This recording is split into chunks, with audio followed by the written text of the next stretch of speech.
목회자를 위한 서양 철학사 강의를 진행하게 된 강병욱입니다. 철학의 중요성에 대해서는 딱히 말을 하지 않아도 모두가 공감하시리라 생각합니다. 그런데 이제 목회 일선에 나오신 이 목회자님들께서 신학교에서 공부하는 중에 철학적 교육을 받을 수 있는 커리큘럼을 제공받지 못한 상태였기 때문에 당시에 이제 철학을 공부할 수 있는 어떤 기회를 놓치신 분들이 나중에 이제 목회 현장 속에서도 책을 붙잡고 철학을 공부하려 하지만 잘 머리에 들어오지 않고 또 생소한 단어들과 개념들 때문에 철학에 진입하는 것이 힘드신 분들이 있으신 것을 이제 보게 됩니다. 그런 분들을 위해서 교양적인 초보적인 수준에서 제가 비전공자로서 철학을 강의하려고 기획하고 있습니다. 저는 이제 신학교에 들어가기 전부터 철학의 중요성에 대해서는 익히 강조를 많이 받았었습니다. 그러나 이제 철학과를 지원하지는 않고 신학교에 들어가게 되었는데 다행히 학교에서 전공 철학 분과가 있었기 때문에 신학교를 다니면서도 그 철학과 수업을 굉장히 많이 들었습니다. 공부도 신학 공부보다는 철학 공부를 위주로 더 많이 했었고요. 그러고 나서 보니까 제 주변에 있던 다른 모든 제 친구들이 신학을 공부하면서 철학을 거의 공부하지 않은 상태로 졸업하게 되는 것을 나중에 보게 되었습니다. 개인적으로는 안타까운 심정이긴 했지만 어쨌든 뭐 그렇다고 목회를 못하는 것은 아니죠. 그렇지만 이 철학적 배경이 있는 것과 없는 것은 무척 다르다고 생각을 합니다. 그런 고민 속에서 철학에 대한 갈증을 가지고 계신 분들이 지금이라도 철학에 진입할 수 있도록 제가 도와드리는 안내자의 역할을 하려고 합니다. 강의 자료는 네이버에서 검색을 통해서 쉽게 구할 수 있는 자료들로 제가 구성을 하려고 하고, 그래서 딱히 어떤 책이 없더라도 여러분들이 철학에 진입할 수 있도록 이해할 수 있도록 쉽게 나가고자 하는 그런 마음이 있습니다. 그래서 주로 인터넷에서 네이버 검색을 통해서 자료를 찾고 그것을 통해서 강의를 하려고 합니다. 철학이 왜 중요한가? 철학이란 무엇인가? 철학과 신학과의 관계는 어떻게 되는가? 철학은 신앙을 저버리는 것이 아닌가? 뭐 여러 가지 의문들이 동시에 생길 수 있습니다. 그러한 의문에 대한 답은 철학 자체를 공부하면서 점차 나누어 갔으면 좋겠습니다. 그래서 단도직입적으로 일단 그리스 철학, 서양 고대 철학부터 시작해 보려고 합니다. 서양 고대 철학은 그리스에 있는 밀레토스 학파를 통해 시작되었습니다.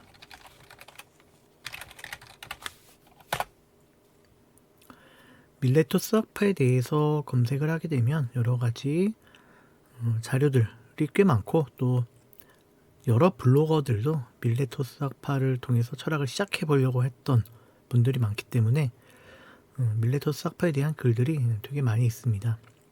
한번 가볍게 이렇게 참고하시면 될 것 같고, 저는 이 중에서 네이버에서 제공하는 두산백과에 있는 밀레토스 학파에 대한 글을 한번 보도록 하겠습니다. 밀레토스 학파, 밀레토스 요약을 보면요, 소아시아 서쪽 해안 이오니아 지방의 남부 그리스 식민도시 밀레토스에서 기원전 6세기경에 발생한 자연철학 학파다라고 되어 있죠. 이 밀레토스 학파가 이제 이오니아 지방에서 태동됐기 때문에 이오니아 학파라고도 합니다. 이 지방을 알기 위해서는 지도를 검색해 볼 필요도 있겠네요.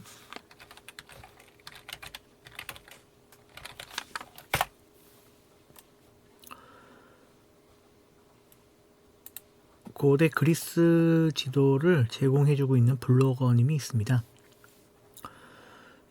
네, 이 고대 그리스 세계에 대한 지도를 이제 보게 되면은 이 중에서 이제 이오니아가 이제 보이게 되죠.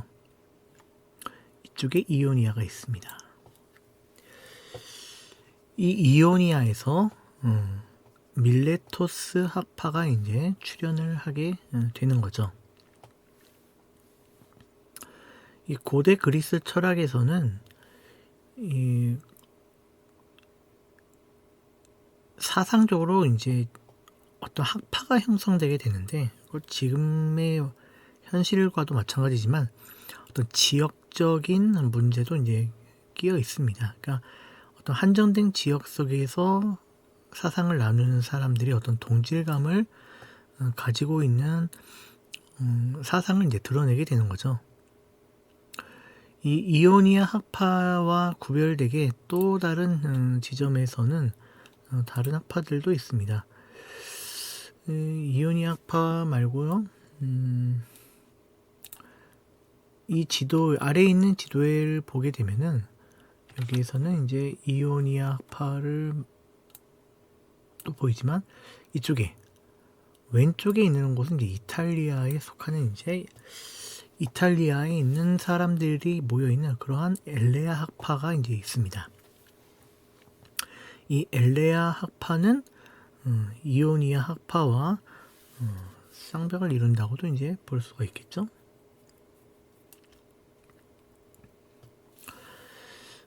이런 지역적 특성들이 그리스 철학의 태동에서 반영이 되면서 처음 그리스 철학을 인도했던 사람들을 이오니아 학파 혹은 이제 밀레토스 학파라고 이제 이야기를 하고 있습니다.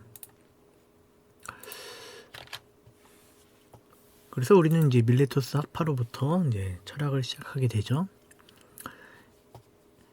이 밀레토스 학파가 이제 시작되게 된 그 시대적 배경은 이제 기원전 6세기입니다. 기원전 6세기를 가리켜서 칼 야스퍼스가 이제 기축시대라고 표현했습니다. 기축시대라는 것은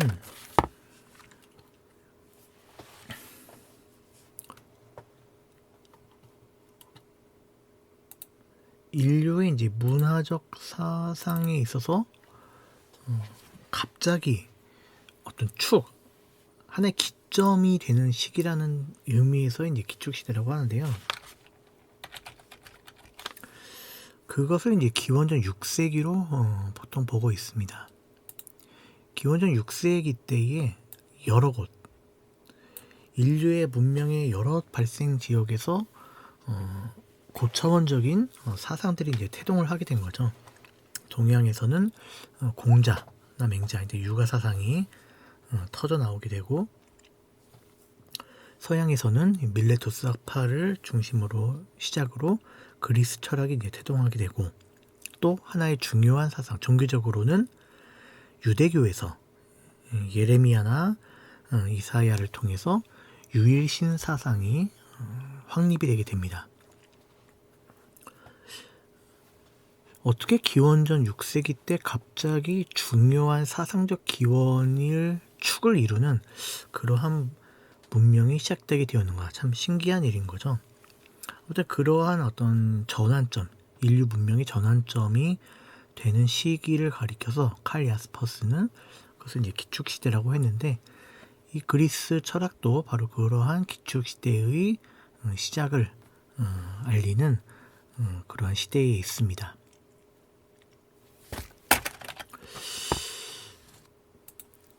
이러한 시대 속에서 밀레토스 학파에서 이제 철학이 이제 시작이 되게 되는데, 이 밀레토스 그리스 철학의 이제 개통도가 이제 여기서 제공이 되고 있는데요. 한번 보면요. 이오니아 밀레토스 학파에는 탈레스, 아낙시만드로스, 아낙시메네스가 이제 속하게 됩니다. 여기에서 이제 헤라클레이토스가 이오니아 학파에 이제 끼어 있는 것으로 되는데, 일반적인 철학사에서는 밀레토스 학파 하면은 이 탈레스와 아낙시만드로스, 아낙시메네스만을 다룹니다. 그 이유는 헤라클레이토스는 앞에 있는 이 세 사람에 비해서 사상적으로 매우 비약적 발전을 하는, 혹은 굉장히 뭔가 사상적으로 질이 다른 그러한 사상을 보여주고 있기 때문에 독립적인 어떤 한 사람으로 다루지 학파로서는 앞에 있는 사람들과 엮기가 좀 힘든 거죠. 그래서 이 개통도에서 제공하는 그림에서 약간 문제가 있는 것 같습니다. 헤라클레이토스는 지역적으로는 맞지만 학파적으로는 약간 다른 사상가가 되는 거죠. 그리고 아까 얘기했던 그 이탈리아에는 엘레아 학파가 있는데, 엘레아 학파에는 크세노파네스, 파르메니데스, 제논이 이제 속해 있습니다. 이 밀레토스 학파와 엘레아 학파가 지역적으로 다르면서 이 사상적으로도 쌍벽을 이루는 어떤 대립각을 세우게 되는데, 그 대립각은 사실상 이 앞에 있는 세 사람 때문은 아니고 헤라클레이토스 때문이죠. 우리는 나중에 헤라클레이토스와 이 파르메니데스의 어떤 지적인 싸움을 경험을 하게 될 겁니다. 그러나 이러한 대립을 이루는 헤라클레이토스는 아직은 다루어야 할 인물이 아니고, 지금은 먼저는 탈레스와 아낙시만드로스, 아낙시메네스를 우리가 먼저 다뤄야 하겠죠.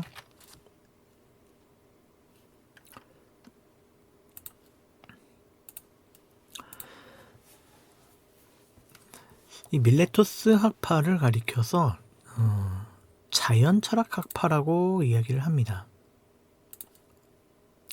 자연 철학 학파라는 것은 이 밀레토스 학파가 추구했던 것이 바로 외부 세계의 물질, 이 외부 세계의 존재에 대한, 그 존재의 근원에 대한 문제에 착안해서 먼저 시작되었기 때문인 거죠. 이 밀레토스 학파에서 추구한 질문, 이 세상은 무엇으로 이루어져 있는가? 이 세상의 가장 근원적인 물질은 무엇인가? 이 세상을 이루고 있는 가장 근원적인 것은 무엇인가? 라는 질문이 이들의 질문이 되겠습니다. 그러한 질문을 이루고 있는 어떤 개념을 한 단어로 얘기한다면 그게 바로 이제 아르케라고 이제 할 수 있는데요. 아르케에 대한 이 질문, 그것이 바로 밀레토스 학파의 철학적 시작을 알리는 질문입니다. 아르케는 무엇인가? 이 옆에 보면 이제 아르케에 대한 어떤 단초도 이제 보이네요. 아르케는 근원 및 시원을 의미하는 말로 고대 이오니아의 자연 철학자들은 만물의 근원이나 세계의 원질이라는 의미로 이 말을 사용하였다라고 이제 나오게 되죠. 아르케의 뜻은 이제 근원, 원질이라고 이야기합니다. 그것이 바로 밀레토스 학파에서 추구하던 철학의 목표, 철학적 탐구의 목표였다고 이제 볼 수가 있습니다. 이 밀레토스 학파, 살아있네요.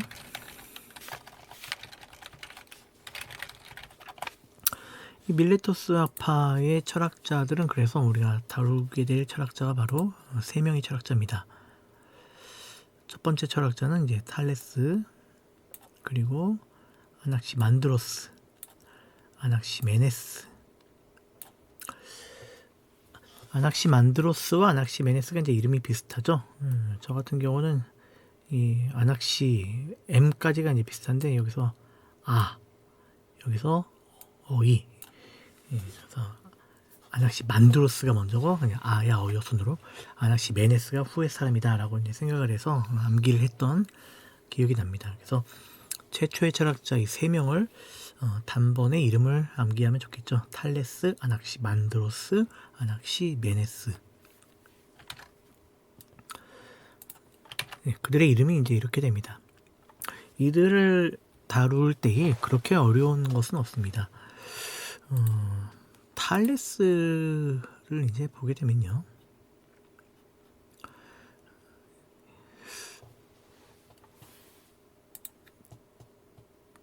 탈레스가 이제 가장 먼저 철학의 아버지라고 불리는 사람이죠. 탈레스는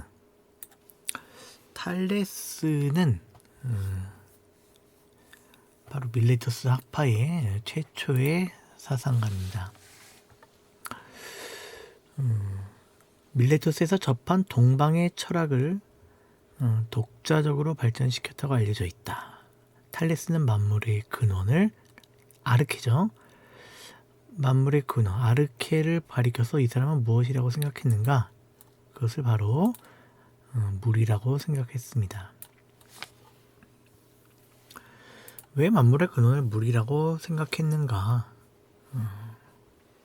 당시 사상에 의하면은 땅은 물 위에 떠 있고 만물은 모두 물로부터 나왔다. 성경에서도 사실상 물에서 묻이 드러났죠. 그런 어떤 공유되는 사상 속에서 이제 고대 사람들이 생각할 때에 이 세상에 있는 것이 물에서 최초로 나타난 것이 아닌가. 그래서 탈레스가 생각할 때에 그 물이 어떤 신화적인 어떤 기원을 가지고 있는지, 종교적 기원을 가지고 있는지, 아니면은 물리적으로 볼 때에 물이라는 어떤 그 물질의 그 유연성, 그것이 고체로도 변할 수 있고 기체로도 변할 수 있는 어떤 변화의 변화성, 그런 것들을 보면서 또 이 세상에 있는 모든 생명 있는 것들이 습기를 가지고 있는 것, 또 여러 가지 상상을 할 수도 있고, 아리스토텔레스도 거기에 대해서 이제 여러 가지 자기 신의 이제 책에서 탈레스가 왜 그렇게 생각했는가에 대한 상상을 이야기한 부분도 나옵니다. 그가 어떤 의미에서 이것을 생각했는지는 정확히 알려지지 않았기 때문에 우리의 이제 상상 속에 있는 것이지만, 어쨌든 이 사람이 만물의 근원을 생각했다는 점, 그러니까 그것이 이제 철학의 역할이죠. 철학의 역할이라는 것은 모든 다양한 것들 속에서 그것을 함축적으로 일관되게 표현할 수 있는 어떤 중심 개념을 잡는 것. 그것이 철학의 하나의 역할, 고대 철학의 하나의 역할입니다. 개념을 잡는 거죠. 이 세상에 있는 모든 것을 어떤 하나로 포착할 수 있는 개념을 잡아나가는 작업. 그것을 탈레스가 처음 시작할 때에 아르케를 탐구하는 그 탐구의 과정 속에서 그 하나의 대답으로서 물을 이야기했다는 것에서 탈레스의 업적을 들 수가 있습니다. 또 탈레스가 했던 말들 중에 하나는 만물의 신이 가득하다 말을 했던 걸로 알려져 있고요. 그것을 어떤 식으로 생각했냐면, 자석이 철을 움직이는 것을 통해서, 그 신기하죠. 고대 사람들이 보기에 어떤 중간에 연결 지점이 없는데 자석이 철을 끌어당기는 힘을 보면서, 이 자석이 말하자면 돌이죠. 이 돌이 어떻게 철을 끌어당기는가. 그러한 물질들의 이동을 보면서 이 사람은 생각할 때 그것을 어떤 신화적으로 생각할 때 하면서 만물의 신이 가득하다라고 이제 얘기했는데, 이제 그것을 이제 여기서는 보통 이제 물활론이라고 합니다.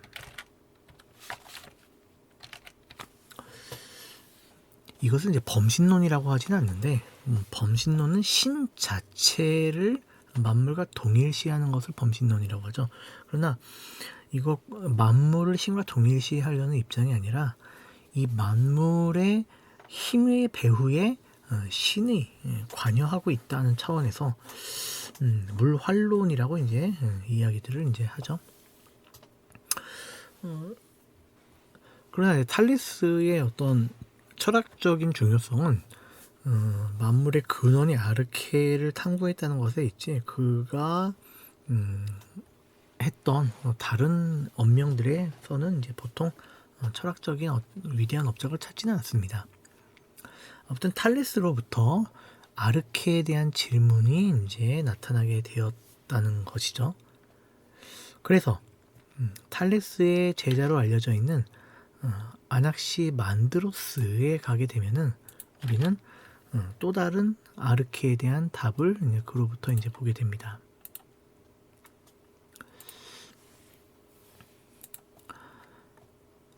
아낙시만드로스는 이제 탈레스의 제자일 것이라고 이제 추정이 되는 인물인데요. 아낙시만드로스는 이제 아르케에 대한 질문에 대해 이제 고민을 하다가 그 대답으로서 아페이론을 이야기하게 됩니다.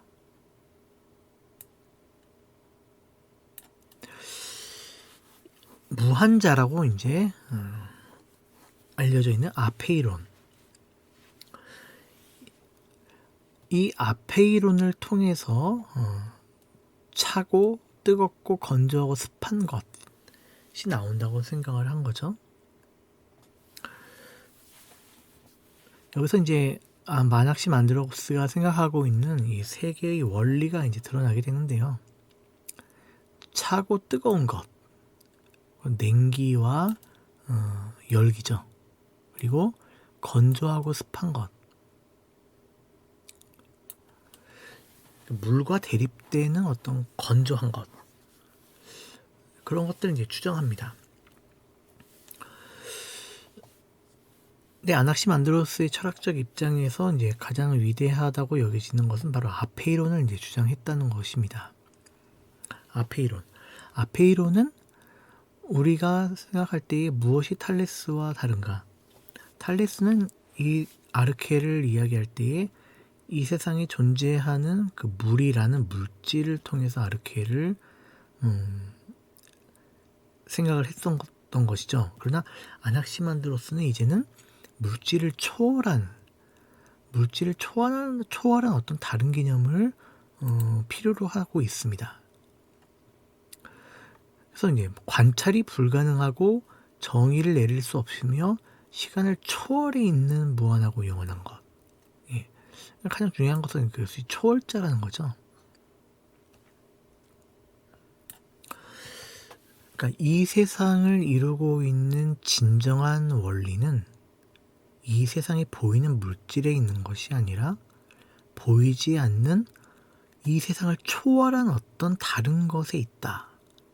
근데 그것은 이 세상을 초월해 있기 때문에 이루 말할 수 없는 것, 따라서 무한한 것, 초월해 있는 것, 벗어나 있는 것, 아페이론이라고 이제 이야기했다는 점에서 물질을 초월한 어떤 다른 원리를 생각한다는 점에서 아낙시만드로스의 철학적 공헌이 있게 되는 건 거죠.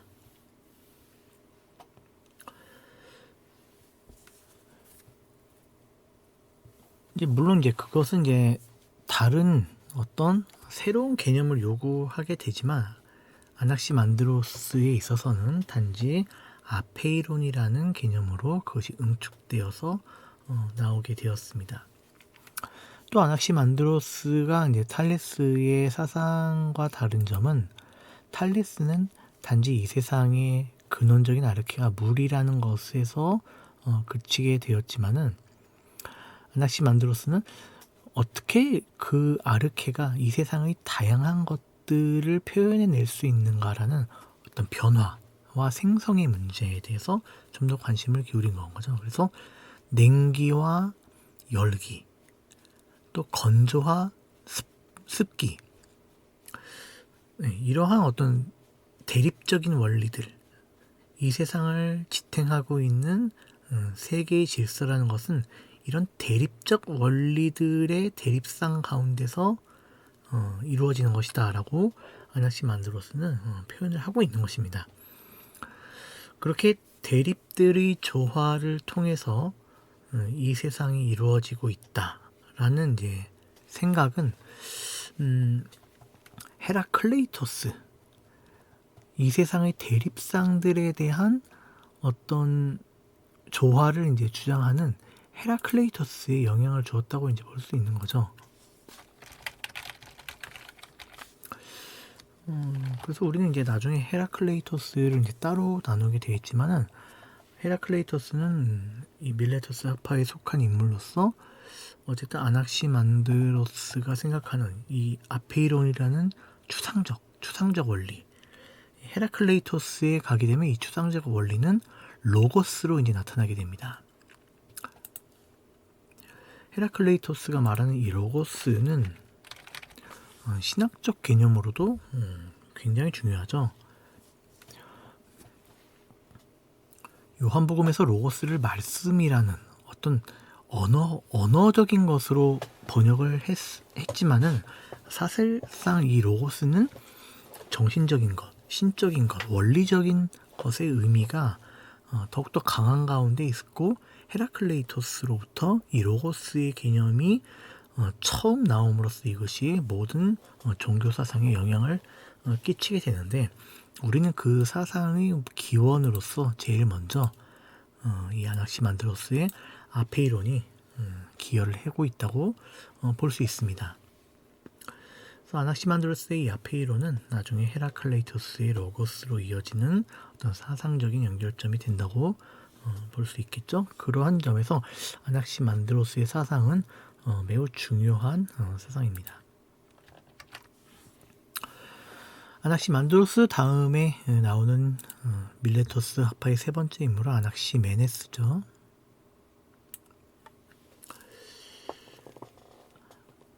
아낙시메스는 또 이제 피타고라스를 비롯한 고대 철학자들에게 큰 영향을 주었다고 이제 이야기를 하고 있는데요. 아낙시메네스가 주장한 것은 바로 이것입니다. 만물의 근원, 아르케를 그는 공기라고 생각을 했습니다.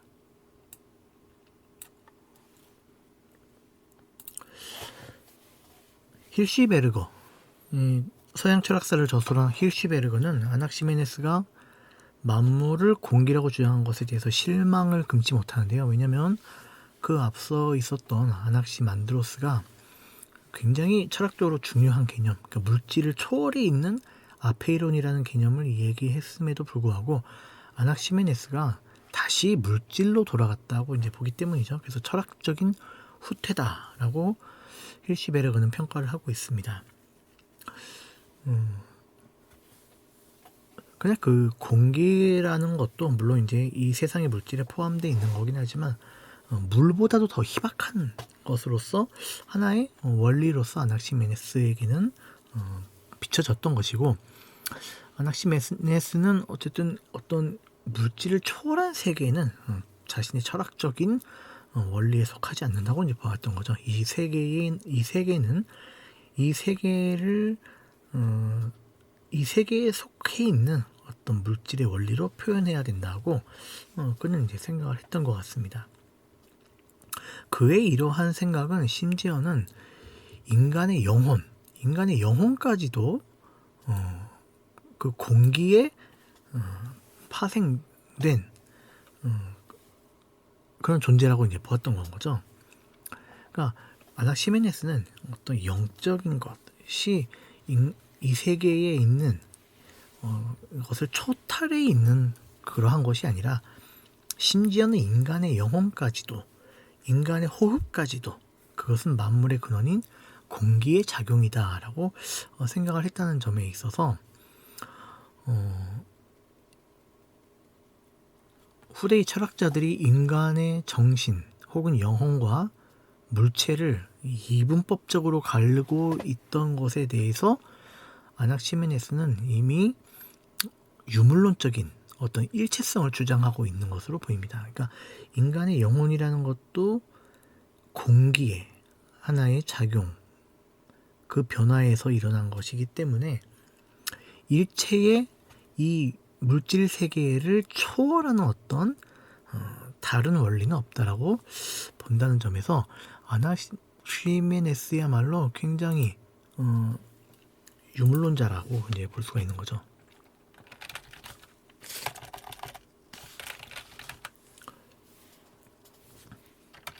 이 유물론과 이제 대척점을 이루는 것을 우리는 무엇이라고 합니까? 그걸 관념론이라고 그러죠. 현대에 와서도 헤겔의 관념론에 대항해서 마르크스의 유물론이 대두했던 것처럼 이 고대에 있던 이 그리스 철학에서도 이미 물질 세계를 벗어난 원리로서의 아페이론을 주장하던 것과 또 이 물질 세계에 철저하게 물질의 개념 속에서 사고를 하는 이런 아낙시메네스의 사고 같은 것이 이미 성고적으로 그리스 철학에서 이미 서로 대립하고 있었다는 것을 보게 됩니다. 그래서 우리가 오늘 다룬 이 아낙시만드로스, 아낙시메네스 그리고 철학의 아버지로서의 탈레스는 다 같이 아페이론, 이 세상의 가장 근원적인 아페이론을 주장하고 있다는 점에서의 중요성을 가지고 있고요. 그리스 철학의 최초의 시작이 바로 이 아르케의 문제, 가장 근원적인 것은 무엇인가의 문제로 시작이 되었었다.